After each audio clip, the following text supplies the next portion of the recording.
the great country of India and American fast food. Did you know that there's a relationship? And maybe you did, maybe you didn't. Either way, thanks for watching the video. I really appreciate it. I want to talk about fast food companies in India and how I think they are completely just doing the opposite of what could be done in India, which obviously is good business and selling good food or whatever and adhering to rules and um, making sure that everyone's aware of the things that are being put in their food. So, kind of the biggest example is your KFCs and your Domino's in India. Right now, there's been a big push for lots of big American corporations to go open up business there. I mean, again, who's arguing that? I enjoy KFC just as much as the next person.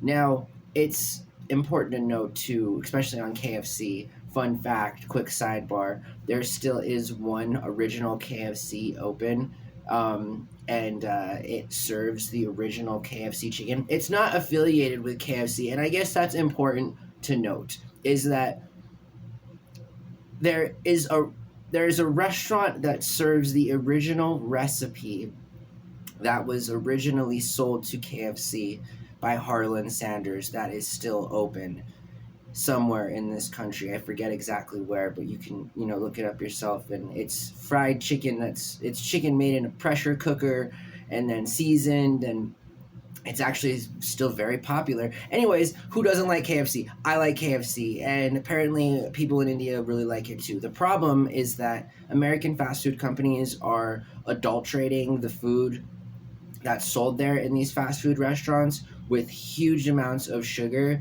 and fat. And so all of the things that contribute to obesity, and the thing is we see this across the board. We saw this pattern begin to proliferate in the 90s here in America. The discussions and the discussions between the links and or potential links between our diet and diabetes and obesity and things of this nature. Now, it's 2024 or whatever, and it's interesting to see that Americans have essentially, without any sort of remorse, used the same recipe that made their own first original customers so sick, and they're taking that and moving it around the world in terms of here in America and in other European countries.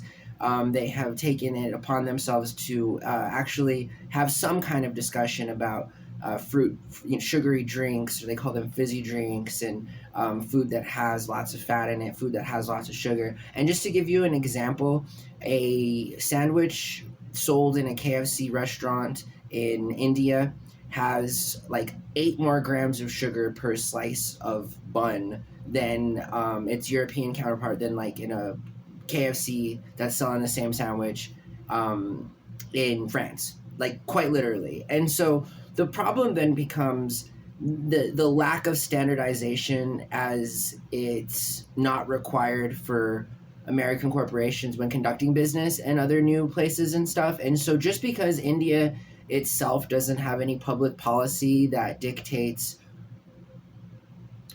what shouldn't be, what can't be in certain kinds of food items and sold to the public, doesn't mean that you can go in there and just sell food loaded with sugar and fat and that's deep fried, and that you are not allowed to sell in any other places in the world just for the simple fact that there's no rules against selling it. I don't really understand this argument in any kind of thing in life where I've heard this, many people, many adults, whatever. It's like, well, if there's no rule about it, then, there's some things that shouldn't require a rule in terms of that's why there are already rules in other places, right? You'd think in terms of the portion per serving that you're giving to guests, as it explicitly involves fat and sugar and salt. And these things we know in high quantities are really bad for people. So to continue to sell a product that's adulterated with things that are absolutely just terrible for you isn't reflective of good American business, which again is something that is possible, right? It's not really sometimes even the food so much as it is the people that are selling the food or that are in charge of selling the food who make the mistakes of not understanding that people should be offered the same kind of food regardless of borders. And just because a country doesn't have rules against not selling a certain product doesn't mean that we should sell it in jest. It makes no sense.